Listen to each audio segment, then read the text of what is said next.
Well, let's dive right into this. Have you ever felt like you're putting an absolute ton of effort into building your life? Gathering friends, seeking respect, working incredibly hard towards success, but somehow things just keep inexplicably slipping through your fingers? If so, welcome to this explainer. Today we're going to unpack a really brief yet profoundly impactful piece of wisdom from Imam Ali. What we're looking at today is essentially an equation of loss.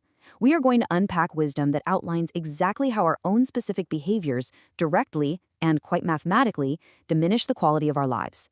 It's a fascinating look at human psychology through the lens of ancient wisdom, and the structure of it is just incredibly precise. So, let's get started. Right, here is the core text we're analyzing today.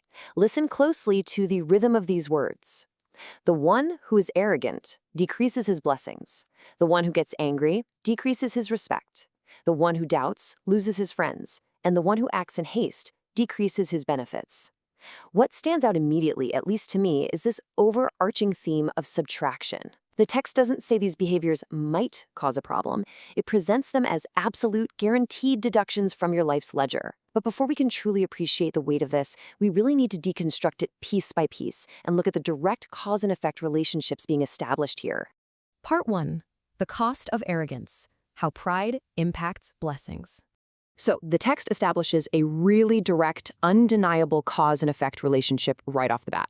On one side, we have the input arrogance, and on the other, the output decreasing blessings. Now, what's genuinely interesting about this formulation is the word decreases. Arrogance, by its very nature, is an inflation of the self, right? You're puffing yourself up. But the argument being made here is that this internal inflation actually results in an external deflation of your real blessings. When you operate from a place of arrogance, you kind of stop being grateful. You start believing you're solely responsible for every single good thing in your life, and that isolates you. It completely closes you off to the flow of new opportunities and goodwill from other people. The equation is brutally simple. You add pride, you subtract blessings. Part 2. The consequence of anger. The erosion of respect. Now, the crucial point to understand here is that anger is not presented just as a fleeting feeling, but as a deeply destructive action. Anger creates this terrifying vulnerability in our life's balance. A single moment of unchecked anger essentially acts as an immediate withdrawal from your bank account of respect. Think about it. We spend years trying to build respect in our personal and professional lives. It takes a ton of time, consistency, and patience.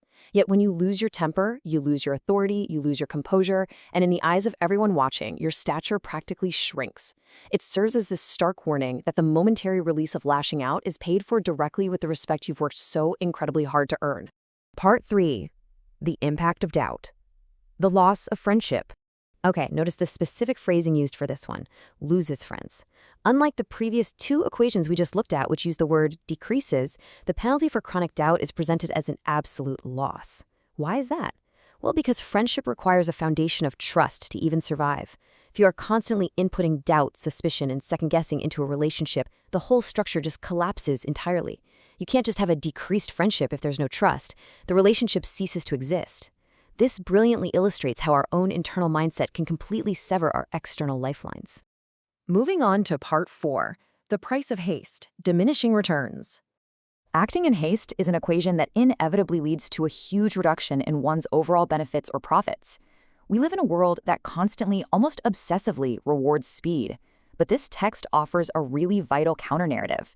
When you input haste, when you rush a decision, when you cut corners on a project, or even when you just don't take the time to really listen, you are actively cannibalizing your own success. The irony here is just palpable. People rush because they want the benefit faster, right? But the wisdom here states that the very act of rushing ensures that whatever benefit you do get will be significantly less than what it could have been. You trade quality for speed, and honestly, you just end up shortchanging yourself. Finally, Part 5, the complete equation, a blueprint for self-reflection. When we stack all these behaviors together, we see the true compounding nature of these negative traits. Decreases, decreases, loses, decreases. This isn't just some random list of bad habits. It is a systematic dismantling of a good life.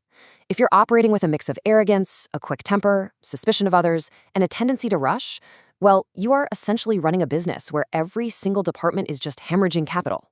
The absolute brilliance of unpacking this is that it completely removes the mystery from our failures. It tells us that bad luck isn't always just some cosmic stroke of bad luck. Very often, it is literally the direct mathematical result of these specific behaviors. So I want to leave you with this final thought. Take a moment today to look closely at your own actions and ask yourself, which of these behaviors is costing you the most right now? Are you losing respect because of your temper? Are you missing out on the full benefit of your hard work simply because you're rushing?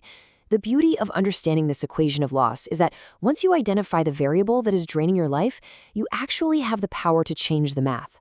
Thank you so much for joining me for this explainer. Keep reflecting on your inputs, and I'll catch you next time.